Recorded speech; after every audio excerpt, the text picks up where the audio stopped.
questions.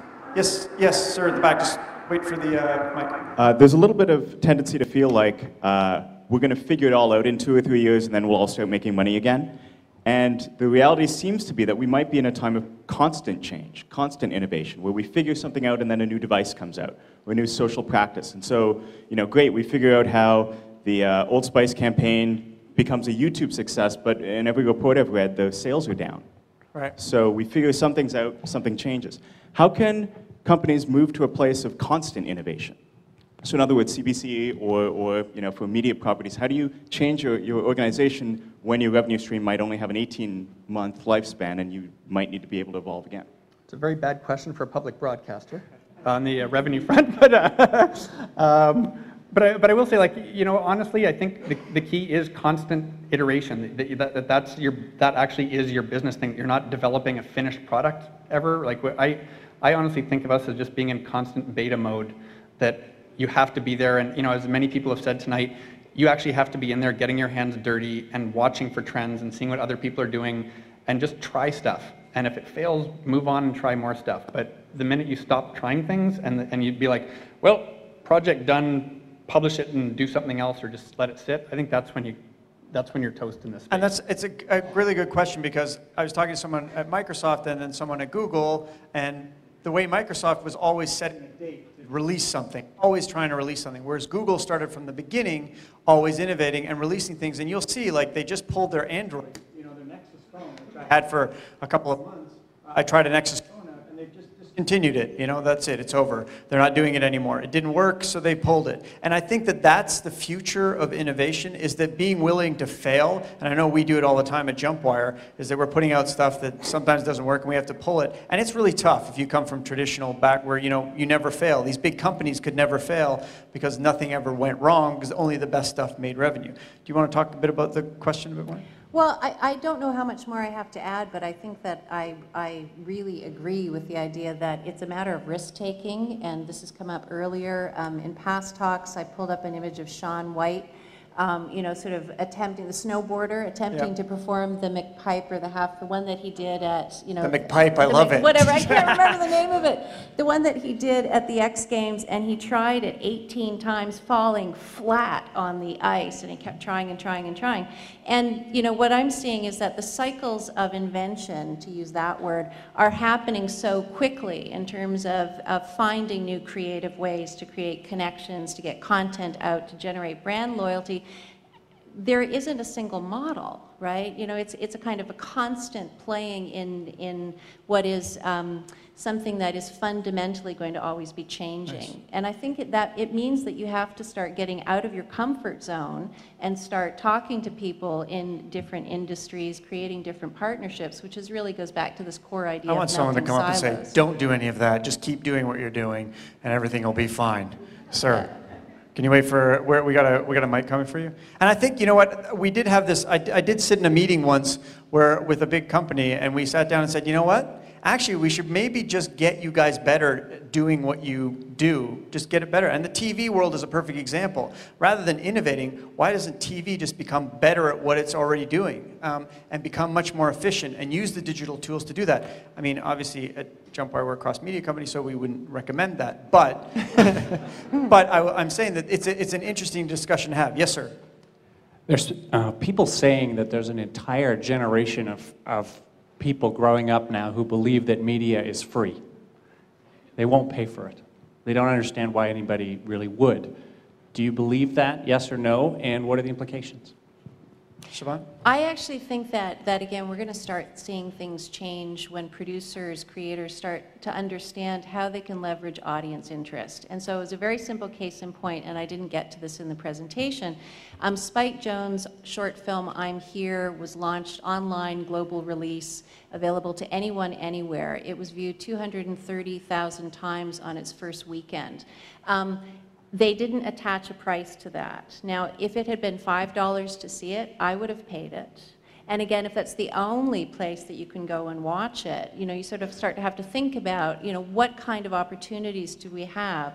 Another way of thinking about this for me is that you can also start offering the sort of the freemium model. You offer limited content, you offer the sort of the ability to remix content, and you hold the director's cut, say talking in film, for example. Radio, So I mean, that's sort of where Radiohead went. I mean, they did Yeah. and their album Yeah, sales yeah. actually went up. Yeah, exactly. So I think we're seeing all kinds of examples of, again, really creative strategies around how to give some content, allow people to actually play with that content, share it, send it, but then also hold on to a value for the primary content. Nice.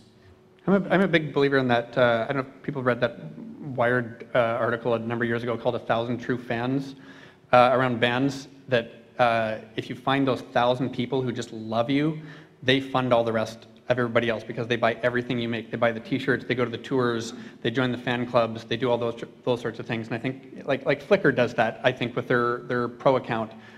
A fairly small number of people pay the 25 or 30 bucks a year to do it. That funds the rest of the entire service for it. You find that some of the bands that you work with, this is happening, this 1,000 fan thing actually works? Well, it's funny, like in a weird way, Radio 3 is the 1,000 fans. They're like, these are all the really early adopter. Yeah, that's only 1,000. That's how small the niche is. Good to know. This is where my money's going? Awesome. No, but like they are the early adopters, and if you want to find a group of people who love new music and are going to go out and pay for it and buy the vinyl and again all the merch and all that sort of stuff, that's the kind of group that you target, are those super passionate early adopter types. So. Round of applause for Siobhan and Steve. Okay, I would just, fantastic. I want to do a little bit, a few thank yous. I'd like to thank our videographers, Peter from Tribute Video. They're doing all the webcasting. They've been fantastic. TributeVideo.com. Check him out. Also, he does Toronto Webcaster. If you need webcasting, we'll put their contact information on our site. I'd really like to thank Annalia Boki, who's doing all our photography. It's going up on Flickr. She's over on the side there, so we'll have lots of photos up for you to share. Matthew Burpey's at the back. He's doing all the Twitter streams, and he's making sure that everything works. He runs a company called Maze Solutions. If you need WordPress, he's a WordPress guru. We use him all the time, and he helped us with our websites. I would also like to introduce Krista Jones from Mars. So welcome to Mars. I'm sure that a lot of you in the audience are not really familiar with Mars and actually understand what we do in this space specifically, because we have been doing quite a bit of work in the intersection, not just across media, but across many different platforms that are evolving. So Mars is this building. Mars was started by a bunch of visionaries in Canada who were trying to figure out how we could take all of the great deep research that's happening across multiple industries. A lot of people, when they think of Mars, they think of this real estate building. This building is a for-profit entity that actually hosts a lot of conferences, but more importantly is the hub of our innovation network. It is a prime real estate play that a lot of people, you have to be inside the innovation ecosystem to actually be resident here. Now, a lot of the companies that we work with, less than 2% of them are located in our building. What's really interesting is when we did begin as a life sciences based organization, but as we evolved, what we found that because we are a very unique and very strategic urban innovation hub, the people that were coming through our front doors were not just life sciences. At this point in time, we have 4 very vibrant practices, life sciences being one. We have a clean tech. We have a social innovation, which is really quite interesting. And then we have the practice that I lead, which is called IT, Communications, and Entertainment. And what's really interesting is that this practice accounts for almost 50% of the clients that Mars serves. In the last 4 years since Mars opened its doors, we have seen well over 600 innovative next-generation companies, and they're focused in many different areas. Specifically, digital media is almost 50% of them. You got a chance to see a few of them today.